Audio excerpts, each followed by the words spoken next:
Hello again, and thank you for joining us. As President, on behalf of the Paramedic Chiefs of Canada, I'd like to take this opportunity to provide you with an update of the recent activities of our association. In January of this year, I had an opportunity to represent PCC at the National Association of Emergency Physicians Conference. I was able to provide an update on the activities of PCC and participate in a Canadian relations event. The opportunity to network with our physicians, researchers, and academia is a valuable one. Partnerships with our international colleagues has never been stronger.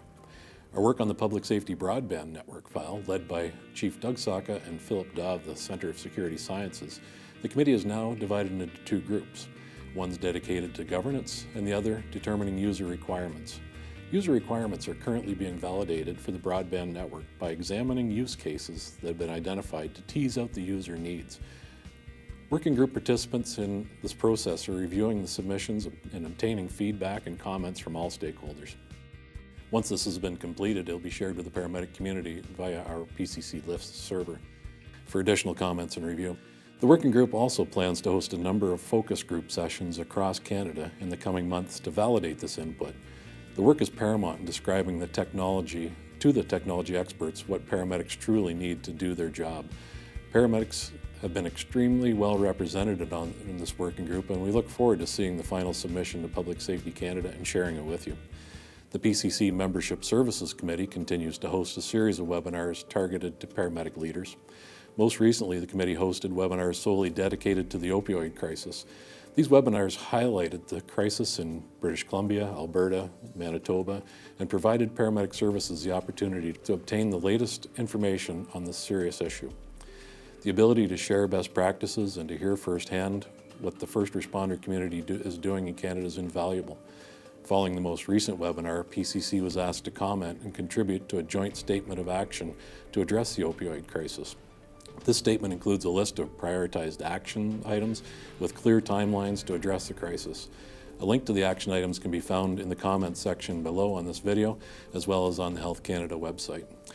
The Membership Services Committee has also commenced selling commemorative Canada 150 coins in support of the Canadian Paramedic Memorial Foundation and Paramedic Honor Guards. I would encourage you to visit our website, paramedicchiefs.ca, and purchase one of these iconic coins to support the Memorial Foundation. In the mental health file, PCC continues to focus its efforts on supporting mental health in the first responder community. Working with our partners in the Canadian Association of Fire Chiefs, the Canadian Association of Chiefs of Police, and Paramedic Association of Canada, alongside of Public Safety Canada, have drafted an action plan to assist those suffering in post-traumatic stress injuries. We hope to share the results of this report with you in the very near future. You may also be aware of the Private Members Bill C-211 regarding federal framework on post-traumatic stress disorder in early March. PCC was pleased to see the members' efforts and genuine concern on the mental health of our military, veterans, public safety officers, and first responders. The bill mentioned the Minister of Defense and the Minister of Veteran Affairs, unfortunately at this point not the Minister of Public Safety and Emergency Preparedness, but we are pleased that the members did express the mental health issues faced by our veterans and public safety officers are much broader than post-traumatic stress disorder alone.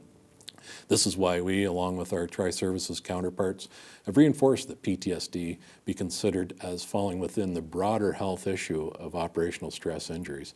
And that's defined as persistent psychological difficulty resulting from operational duties performed while serving as a public safety officer, along with other mental health issues such as depression and substance abuse. And we look forward to seeing what the future of the bill has, and we'll update you accordingly. PCC was recently invited to a forum hosted by our partners at Heart and Stroke.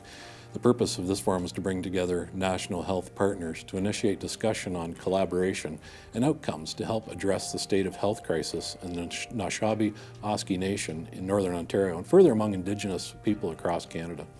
I'd like to personally thank Chief Carrie Hasberger of the Chippewa of Rama First Nations Paramedic Service for attending this inaugural event on our behalf.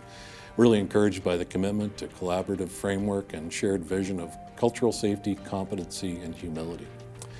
In the leadership development area, our committee is working with the Membership Services Committee and dedicated a series of webinars to leadership. As you're aware, the Leadership Development Committee created a leadership competency framework that's being utilized in many paramedic services across the country. Most recently, a webinar was hosted specifically to discuss work on developing and quantifying a behavioral dictionary and how it supports the Paramedic Chiefs of Canada. The creation of a leadership behavior framework that can translate competencies into observable, measurable, and well-understood behaviors.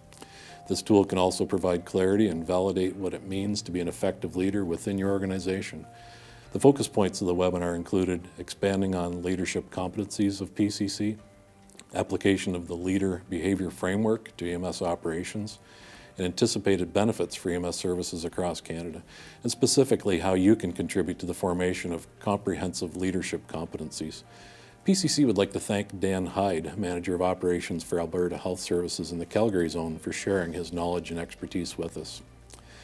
On to national honours. The PCC has been actively engaged in working with the Office of the Governor-General on the establishment of 2 new honours that would potentially recognize civilian uniformed members. First, a Civilian Sacrifice Medal, which would be awarded either posthumously or in recognition of wounds sustained. And second, an Order of Merit, which would be awarded in recognition of professional excellence.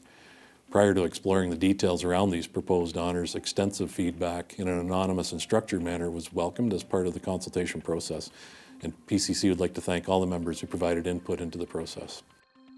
On the Heraldry Working Group, over the last 2 years, PCC's Heraldry Working Group has been diligently pursuing the creation of a PCC Grant of Arms. We're pleased to announce that the Grant of Arms will be presented to the Paramedic Chiefs of Canada this fall in Ottawa. We hope that the Chancellery, the Governor-General of Canada, personally will be presenting the Grant of Arms to PCC. We'll keep you updated on as information on this important ceremony becomes available. Finally, we'd like to talk about the PCC Leadership Summit that's quickly approaching. I would encourage you to register for this event as soon as possible. We're excited to see a very robust speaker lineup and a diverse vendor trade show. We also encourage you or urge you to consider registering for the workshop on mental health.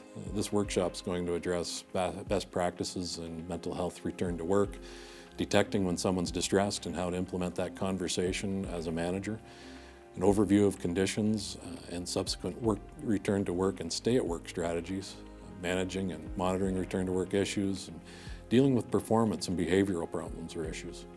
Also relapse prevention and available resources. I know that you'll all be able to utilize these tools and resources within your paramedic service, and I look forward to seeing you in Halifax.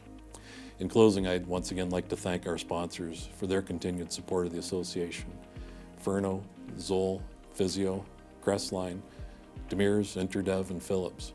Your partnership is crucial to advancing and aligning paramedic leadership in Canada. So remember, follow us on Twitter and on Facebook. Check out our webpage, paramedicchiefs.ca, and thank you once again for joining us.